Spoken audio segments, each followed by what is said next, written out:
8h23 sur BFM Business et sur RMC Live. C'est l'une des plus grosses levées de fonds de l'année, 100 millions d'euros pour poursuivre l'électrification des usages. Patrick Hick, bonjour. Vous êtes le président de Watt. Vous déployez des bornes de recharge dans les copropriétés, dans les entreprises, chez les bailleurs sociaux. Vous êtes déjà installé à 10 000 sites en France. Est-ce que votre boulot au quotidien, c'est d'aller dans les réunions de copro, convaincre qu'il faut installer une borne de recharge, que ça va bénéficier à tout le monde? Votre boulot, c'est de traîner dans les réunions de copro, c'est ça en fait? C'est une partie de notre travail, parce qu'effectivement, on est présent sur les 3 segments de marché, comme vous l'avez évoqué, bailleurs, copropriété et tertiaire. Et en copropriété, effectivement, tous les soirs, j'ai une quarantaine de commerciaux qui sont à l'œuvre, qui participent aux AG, mais avant, ils font les réunions des conseils syndicaux. Et en fait, c'est le prix à payer, effectivement, pour faire de la pédagogie, expliquer que la solution, elle est gratuite d'une part, puisque maintenant, on a une offre de financement.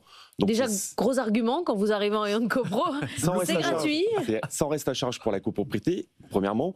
Et deuxièmement, ça vient valoriser les places de parking.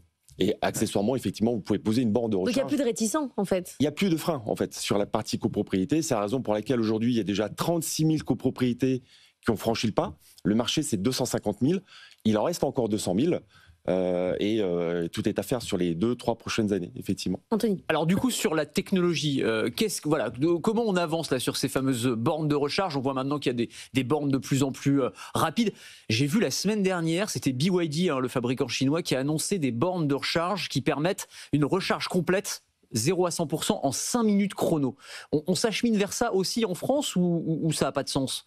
Écoutez, ça a du sens surtout pour ceux qui partent en week-end ou qui partent en vacances, puisque en fait la charge rapide est surtout à destination des utilisateurs sur les grands axes autoroutiers. Un des principaux freins jusque maintenant, c'était soit l'autonomie des voitures, soit le maillage des bornes. Maintenant, ces 2 freins sont complètement levés. Le dernier frein, c'est accessoirement le prix du véhicule électrique, mais il y a de nouvelles primes. Mais je reviens sur la recharge rapide. Effectivement, vous allez l'utiliser dans 10 à 15% de votre temps, puisque majoritairement, vous allez vous recharger chez vous et en entreprise.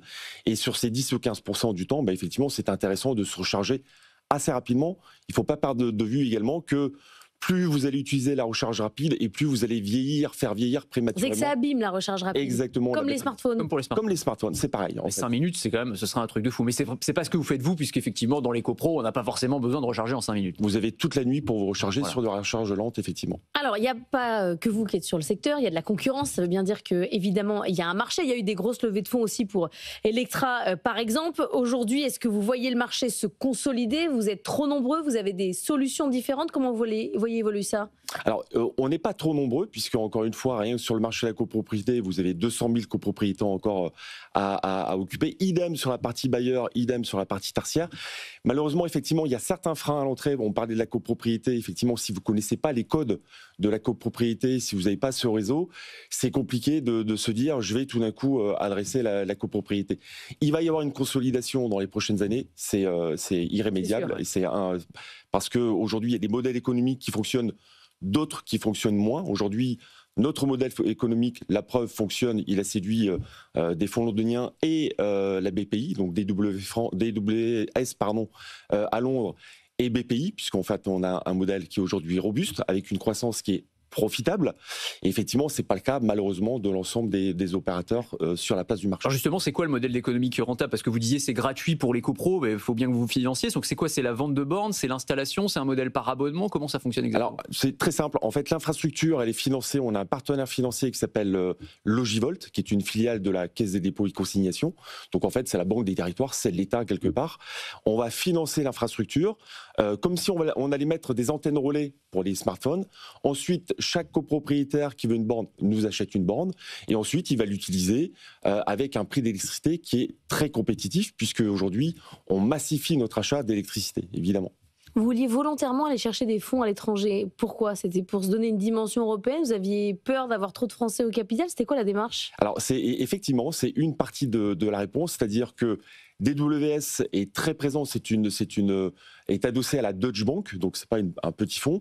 Il gère plus de 1000 milliards d'actifs, avec beaucoup de participation sur l'Europe. Et aujourd'hui, on a une place assise est assez confortable sur la partie France. Il est temps maintenant, effectivement, de regarder les marchés européens. Je reviens sur la partie innovation technologique, parce que c'est ce qui m'intéresse le plus, mais on a parlé... Pardon. Donc là, oui, désolé, c'est de la recharge en 5 minutes, donc c'est pas tellement votre sujet. En revanche, il y a un sujet qui est vraiment en train de monter sur les bornes de recharge, c'est les bornes bidirectionnelles. Ça, on en parle beaucoup, c'est-à-dire le fait de pouvoir, en fait, renvoyer vers le réseau l'énergie électrique qu'on n'a pas utilisée, et notamment pendant les heures pleines, les revendre pour pouvoir ensuite recharger pendant les heures creuses.